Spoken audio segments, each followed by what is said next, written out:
Harold Greene, 72, had lived on Maple Street for as long as anyone could remember. A quiet, unassuming man, he spent his days tending to a small, meticulously cared-for garden at the back of his house. Every morning, he would place bowls of kibble and water in the yard, attracting the neighborhood strays. Cats of all colors and sizes appeared on cue, weaving between his legs as he moved slowly from bowl to bowl. Children waved at him as they walked to school. Neighbors nodded politely, commenting on how kind he was. There was nothing remarkable about Harold, and that was exactly the point.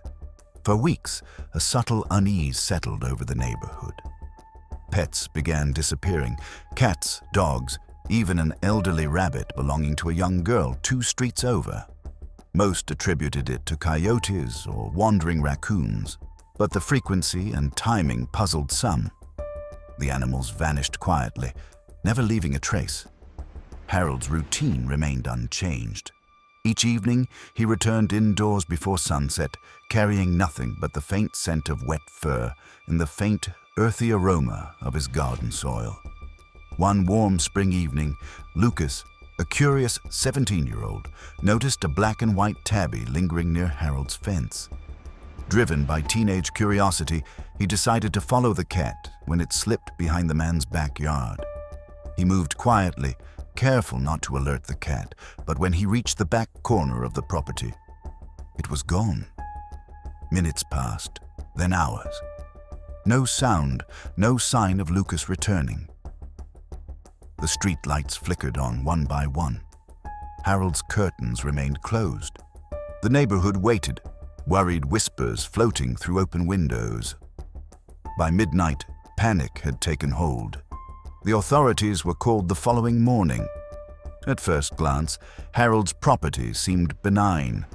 A tidy garden, a few rusted bicycles, a small shed at the back.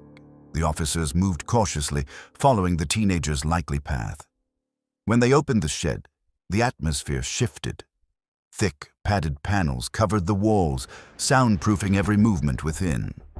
Rows of metal cages lined the interior, some empty, some containing blankets with fur clinging to the fabric. Locks gleamed, meticulously maintained. And in one shadowed corner, a trapdoor led downward, revealing a hidden underground room, devoid of windows, devoid of light. The subterranean chamber exuded a metallic, damp smell. Scratches and scuff marks marred the walls. The cages were stacked with precision, each tagged with dates, sometimes just a paw print, sometimes names scrawled in pencil. Every detail screamed planning, obsession. Whoever had done this knew exactly how to avoid detection, how to keep their secret perfectly hidden. The room was silent, except for the distant hum of electricity from above and the faint echo of a wind draft that carried a hint of fur and decay. The neighborhood was horrified. The harmless old man, the one they had waved to, who smiled gently as he fed the cats, had concealed a darkness unimaginable. News crews arrived. Cameras flashed. Detectives examined every inch of the property. Rumors swirled. Some whispered that Harold had been keeping pets for decades, that he might have captured more than just animals. Every imagination twisted the truth into something monstrous, and for weeks, Maple Street felt like a neighborhood under siege. Even after Harold was questioned and cameras inspected, the fear lingered. Cats no longer roamed freely. Children avoided his yard. Residents checked mailboxes twice, double-locked their doors, and triple-checked alarms. Every creak of a floorboard at night, every rustle of leaves seemed amplified, a sinister signal from the quiet house at the end of the block. Harold, undisturbed, maintained his routine. Always polite, always careful, always observing.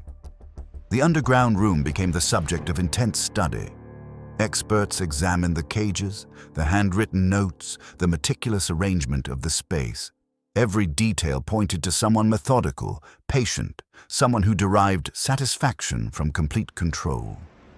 Authorities speculated about how many animals had passed through, perhaps how long this had been going on.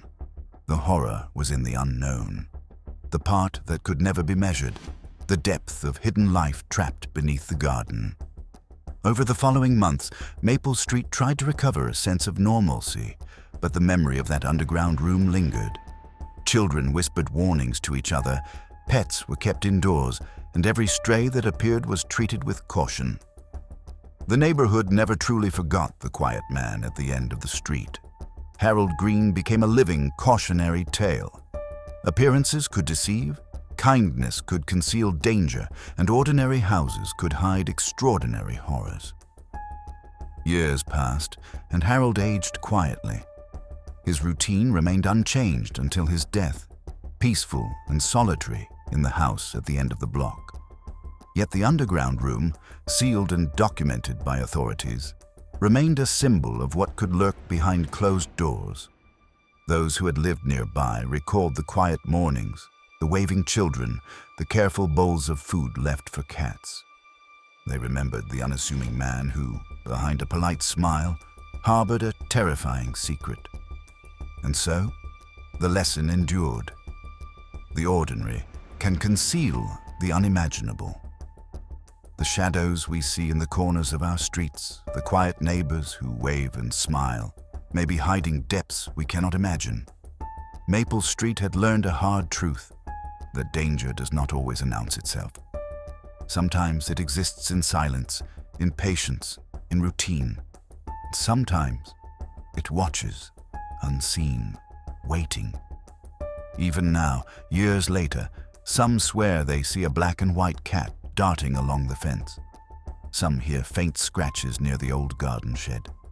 Maple Street remembers Harold Greene, the silent neighbor, and the darkness he hid so carefully.